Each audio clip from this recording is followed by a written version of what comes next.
चांद पर भेजा गया चंद्रयान-3 मिशन, आपको याद होगा चंद्रयान-3 मिशन का भी स्टेटस क्या है, यही जानने के लिए हम पहुंचे हैं नेहरू तारामंडल में। आपको बता दें कि वो ऐतिहासिक तारीख 23 अगस्त जब इसरो के मिशन चंद्रयान-3 ने चांद के दक्षिणी हिस्से पर कदम रखा और उसने इतिहास बना दिया, क्योंकि भारत दक्षिणी हिस्से पर पहुंचने वाला पहला देश था। दुनिया में इसरो का दबदबा हुआ, भारत के वैज्ञानिकों का डंका बजा। अब क्या रिसर्च सामने आई, क्योंकि अगले 14 दिन जो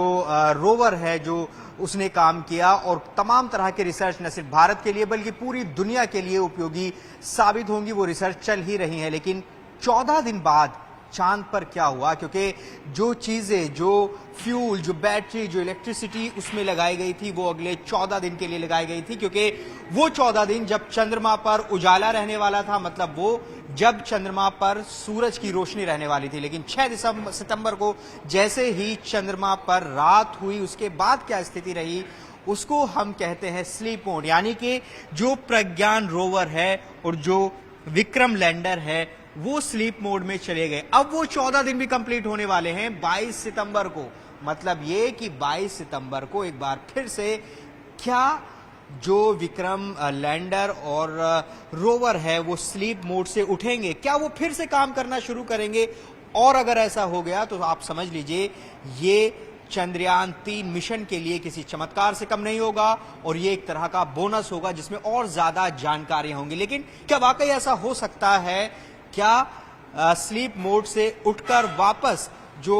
रोवर है वो काम कर सकता है? इसी की संभावनाओं पर बात करने के लिए हमारे साथ मौजूद हैं नेहरू तारामंडल की एक्सपर्ट प्रेरणा चंद्रा जी। उनसे हम समझेंगे कि आखिर अब किस स्टेटस में है और जो अब तक काम किया है चंद्रयान-3 ने वो कितना उपयोगी था। मैम आप इस तरफ आ जाएं, चूंकि ये रेप्लिका यहाँ पर रखी हुई हैं। आप विक्रम लैंडर की रेप्लिका देख रहे हैं, प्रज्ञान रोवर की रेप्लिका देख रहे हैं। मैम अभी 22 तारीख, फिर से एक तारीख जिसकी इंतजार हो रहा है कि ये उम्मीद है कि ये लैंडर और रोवर एक बार फिर से, हम सरल भाषा में कहें तो जिंदा हो सकते हैं। जी बिल्कुल। चंद्रयान का जो चंद्रयान-3 की अगर हम बात करें, जो उसके ऑब्जेक्टिव थे वो लगभग इसरो वैज्ञानिकों ने पूरी तरह से कर लिए हैं। सॉफ्ट लैंडिंग एक बहुत बड़ा प्रयास था जो हमने सफलता से कर भारत को वो पहले देश के रेस में स्थापित कर दिया जो साउथ पोल पर लैंड करा। तो एक बहुत ही कॉम्प्लेक्स प्रोसीजर था जो भारत ने बहुत ही सफलता से करा। उसके अलावा बहुत से ऐसे एक्सपेरिमेंट थे जो वो साउथ पोल की सतह पर हमारे विक्रम को प्रज्ञान रोवर को बेसिकली जो है वहां पर करने थे, वो भी सफलता से हो गए हैं। वो 14 दिन का जो लैंडिंग के बाद के समय की बात करें तो ये पूरे जो 14 दिन थे 23 अगस्त से लेकर, वो इसी तरीके के एक्सपेरिमेंट जो है वो इन सीटू एक्सपेरिमेंट जो है वो करे गए, जिसमें से कुछ डाटा इसरो तक पहुंचाए गए और कुछ पेलोड्स ऐसे थे स्पेसिफिकली अगर हम बात करें जिन्होंने इन सीटू एक्सपेरिमेंट करे। इन सीटू एक्सपेरिमेंट का मतलब होता है जो सतह पे ही एक्सपेरिमेंट कर रिजल्ट सीधा जो है वो इसरो के साथ साझा करे। इन सभी तरीकों के एनालिसिस करने के बाद हमें बहुत से तथ्य सामने आए जो इसरो ने अपने बहुत ही ट्रांसपेरेंट तरीके से अपने पोर्टल से सभी के साथ साझे करे कि किस तरह के एनालिसिस हमने वहां पर करे, उसके क्या रिजल्ट आए, जिसमें सल्फर का होना, मीथेन गैस का पाए जाना, क्या संभावनाएं हैं, क्या वो पानी की संभावनाओं को समझना, जैसे सारे प्रयासों को बहुत ही सफलता से हमने इस पूरे एक्सपेरिमेंट, इस पूरे चंद्रयान-3 के मॉड्यूल से जो है वो समझा। क्योंकि अब उसके बाद 14 दिन का जो समय था वो अब एक रात होने वाली थी, क्योंकि चंद्रमा पे अगर बात करें 14 दिन उजाला रहता है और 14 दिन जो है वो रात रहती है। और रात के अगर टेम्परेचर की बात करें तो लगभग -200 डिग्री से भी नीचे टेम्परेचर जाता है, जिसमें किसी भी तरह से किसी उपकरण का काम करना बहुत ही एक कल्पना मात्र ही लगता है। क्योंकि इसरो ने इस बात पे पुष्टि करी है कि हमारे सारे इक्विपमेंट्स जो हैं वो बहुत ही अच्छे से काम कर रहे हैं। हमारे पास फ्यूल है, हमारे पास हमारे जो पैनल है वो काफ़ी एक्टिव हैं और दोबारा से सोलर पैनल जो है वो सौर ऊर्जा को लेकर एक्टिवेट होने के लिए भी पूरी तरह से अलाइंड है। तो ये आगे आने वाले जो ये 14 दिन है, मतलब जो अब दोबारा एक्सपेक्टेड सनराइज होगा 22 तारीख को, 22 सितंबर को, तो ये किसी चमत्कार से कम नहीं होगा कि अगर हमारा दोबारा से एक्टिवेट हो जाता है हमारा प्रज्ञान रोवर, क्योंकि इसको अभी स्लीप मोड पे डाल दिया गया है, तो स्लीप मोड से वो दोबारा जागेगा और हो सकता है कि आगे आने वाले बात कह रही हैं कि जो हमारे साइंटिस्ट ने कहा है कि वो अलाइन है दोबारा से सोलर ऊर्जा लेकर, मतलब अगर हम ये समझना चाहें कि ये अभी प्रज्ञान रोवर जो स्लीप मोड में है, अभी ये कोई फंक्शन नहीं कर रहा है, मतलब अभी ये कोई रिसर्च नहीं कर रहा है क्योंकि वहां पर रात है, लेकिन जब वहां पर सूरज निकलेगा तो ये फिर से काम कर सकता है। इसके कितने % चांसेस हैं? इसके परसेंट चांसेस तो प्रोबेबिलिटी है, क्योंकि जब हम एक्सपेरिमेंट की बात करते हैं तो हम फेलियर और हम प्रोबेबिलिटी पे बात करते हैं।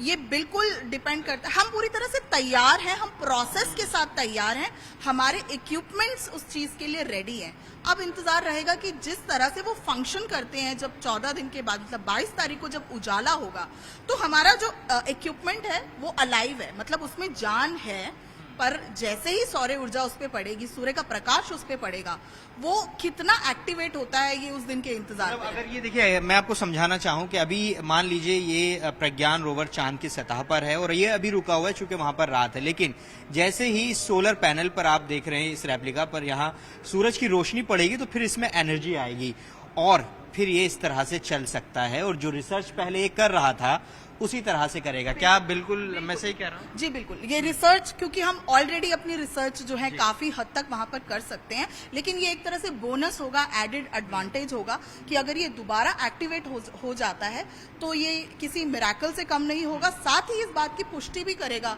कि वो जो 14 दिन जो रात का समय था जिसपे स्लीप मोड पे था, उस समय भी हमारी मशीनरी एक्टिव थी और वो अपना काम जो है वो पूरी तरह से मतलब स्लीप मोड पे होने एक्टिवली वहां पर खड़ी थी। और अगर वो काम नहीं करता, उस बात के लिए भी इसरो ने इस बात की पुष्टि करी है कि देन हमारा प्रज्ञान रोवर जो है वो सदा के लिए वहां पर भारत का एम्बेसडर बनकर खड़ा रहेगा। अच्छा, मतलब आप ये कह रहे हैं कि अगर ये काम करना शुरू किया तो ये भी बता सकता है कि रात में वहां पर क्या रहा होगा, मतलब वो कब तक एक्टिव रहा होगा, ये भी पता चल सकता है? वो लास्ट लोकेशन डेफिनेटली बता सकता है जब उसको स्लीप मोड पे डाला होगा, क्योंकि स्लीप मोड पर क्या होता है कि मशीन काम नहीं कर रही होती है, वो एक्टिव होती है पर वो काम नहीं कर रही होती है, तो उस समय वो प्रोसेस नहीं कर रही होगी डाटा को, वो स्लीप मोड पे होगी, बट वो जीवित होगी, उस पे एनर्जी होगी, बट वो स्लीप मोड पे होगी। वो एनर्जी होगी, कब तक वो जीवित रहने की क्षमता होगी? इन 14 दिनों में बात करें तो क्या वो 14 दिन तक जीवित रह सकती है? जी बिल्कुल, अगर हम 22 तारीख को अगर अवेकनिंग हो जाती है उसकी, जाग जाता है अगर वो सौर ऊर्जा से एक्टिवेट होके, तो वो आगे आने वाले जो 14 डेज, अगर पूरे 14 डेज नहीं तो कम से कम 5 से 6 दिन जो है वो एक्टिवली वहां पर जो है वो काम कर सकता है। मतलब हम ये कह सकते हैं कि अगर ये एक्टिव होता है तो फिर से वही रिसर्च का काम एक बार फिर से शुरू हो जाएगा। हो सकता है वो इसरो जो है उस जगह चेंज करके दूसरी जगह पर कुछ एक्सपेरिमेंट पॉसिबल करे, क्योंकि उस समय को वो यूटिलाइज करे कि जो आगे आने वाला जो उजाले का जो समय होगा वो किसी दूसरी लोकेशन पे एक्सपेरिमेंट कर जो है बेहतर डाटा को कंपेयर कर सकता है। वो 14 दिन के चांद के वो रोवर ने बताया, लेकिन क्या कभी ऐसा हुआ है कि चांद में रात जब होती है तो वहां पर क्या होता है, उस वक्त क्या रिसर्च है, क्या जानकारी रात के समय की वहां से कभी निकल पाई हो, या ये रात में रात का जो समय होता है, क्योंकि जैसे हमने टेम्परेचर की अगर हम बात करें, चंद्रमा का जो टेम्परेचर है वो इतना नीचे जाता है कि वहां पर किसी भी तरीके का उपकरण काम करना बहुत ही मुश्किल और नामुमकिन है, क्योंकि ऐसे में क्योंकि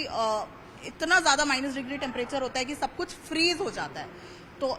वो तो हमें ये डेफिनेटली प्रज्ञान अभी फिलहाल नहीं बता पाएगा, बट आगे आने वाले समय पर क्योंकि एक्सपेरिमेंट्स जो हैं वो निरंतर अब होते रहेंगे चंद्रमा पे, तो आगे आने वाले समय पे हमें लेकिन मैम एक और सवाल, अब उसी पे बेसिक पे चलते हैं कि आपने शुरू में हालांकि वो बताया अभी, हमारा डंका दुनिया में बजा, दुनिया में इसरो का बहुत नाम हुआ कि भाई आपने सॉफ्ट लैंडिंग साउथ पोल पर की। अब वो जानकारियां क्या क्या निकल कर आई हैं और कितनी उपयोगी साबित होंगी न सिर्फ भारत के लिए, भारत के आगे आने वाले मिशन के लिए, बल्कि दुनिया भर के लिए भी? बिल्कुल,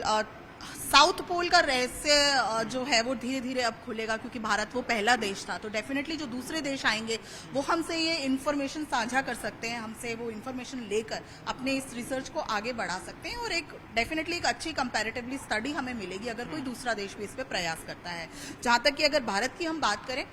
इसरो ने अपने वो 14 दिन में जो प्रयास, जो एक्सपेरिमेंट किए वो तो किए हैं, जिसमें हमें पता चला है बहुत से ऐसे खनिज वहां पर उपलब्ध हैं, बहुत सी सेस्मिक एक्टिविटी के एनालिसिस हमें वहां से मिले हैं। साथ ही साथ इसरो ने एक बहुत ही खासा एक्सपेरिमेंट किया है रात को, कि दोबारा जब रात होने से पहले उन्होंने एक बार फिर जो है वो पूरे मॉड्यूल को जो है वो दोबारा से प्रोसेस कर कर उसको जगह से उठाकर और रोवर को रैंप के अंदर लेने जैसा भी कठिन एक प्रयास करके देखा है, जो आगे आने वाले समय में जब हम मानव को चंद्रमा पे उतारने का सोचते हैं उसमें हमें बहुत बड़ी हेल्प देगा। तो Chandrayaan 3 in totality south pole के रहस्य के साथ साथ चंद्रमा पे एक बार मानव को ले जाने जैसे प्रयासों को भी पूरी तरह से सफल करेगा। ये दरअसल कह रहे हैं कि जब रात होने से पहले एक बार उस पूरे प्रोसेस को किया गया कि ये जो विक्रम लैंडर है इसको अपनी जगह से उठाया गया और फिर दूसरी जगह सॉफ्ट लैंडिंग की गई। मतलब ये कि जब आने वाले समय में जब मैन मिशन होगा उसमें ये पॉसिबिलिटीज देखी जाएंगी कि जब वहां पर अगर आप इंसान भेजते हैं तो वो वापस भी आ सके। क्या यही हम इससे समझें, यही इससे जानकारियां मिली? क्योंकि हमारे पास पेट्रोल ईंधन था, हमारे पास इक्विपमेंट था, हमारे पास समय था, तो हमारे वैज्ञानिकों ने रात को ये प्रयास जो है वो अंधेरा मतलब वहां पर नाइट होने से पहले ये प्रयास करके चेक कर लिया कि एक बार दोबारा से जब तक रात हो निष्क्रिय हो जाए अगर हमारा पूरा मॉड्यूल, तो उससे पहले ये एक लास्ट एक्सपेरिमेंट और कर लिया जाए कि कल को अगर इंसान को वहां भेजना है तो हमें उसको वापस सही सलामत वापस अर्थ पे लेके आना है। 22 तारीख का आप लोग भी इंतजार कर रहे हैं कि क्या इसरो बताएगा, क्या जानकारी निकल कर? डेफिनेटली इसलिए पूरा चंद्रयान जो है वो चांद पर सभी की समझ, देश की और जितने भी लोग इस कम्युनिटी के साथ जुड़े हैं जो साइंस में रुचि रखते हैं उसको डेफिनेटली बहुत ही एनलाइटन कर रहा है और डेली इस तरीके की इंफॉर्मेशन जो है वो इसरो साझा करता है। तो सभी को 22 तारीख का इंतजार रहेगा। चांद को समझने के लिए हम लोग पूरी तरह से अब रेडी हैं। बहुत शुक्रिया। आप बता रही थी कि किस तरीके से जो ये पूरा चंद्रयान 3 मिशन है किस तरीके से काम करेगा और वो 22 तारीख एक बार फिर से वैज्ञानिकों की नजरें, एक्सपर्ट्स की नजरें 22 तारीख पर रहने वाली हैं जब ये प्रज्ञान रोवर एक बार फिर से ये देखा जाएगा कि क्या ये जीवित है, क्या ये एनर्जी ले रहा है, और अगर इसने एनर्जी ली तो आप समझिए ये न सिर्फ चमत्कार होगा बल्कि भारत की रिसर्च के लिए एक बोनस साबित होगा और फिर अगले आने वाले 14 दिन या फिर 5-6 दिन तक फिर आगे रिसर्च चल सकती है। तो ऐसे में इसरो के लिए, देश के वैज्ञानिकों के लिए 22 तारीख बहुत इंपॉर्टेंट है जब चांद पर एक बार फिर से सूरज की रोशनी पड़ेगी और फिर से ये तय होगा कि क्या जो चंद्रयान मिशन 3 है वो आगे कंटिन्यू करेगा। कैमरा पर्सन विपिन पुजारी के साथ जावेद मंसूरी, न्यूज़ 18 इंडिया, दिल्ली।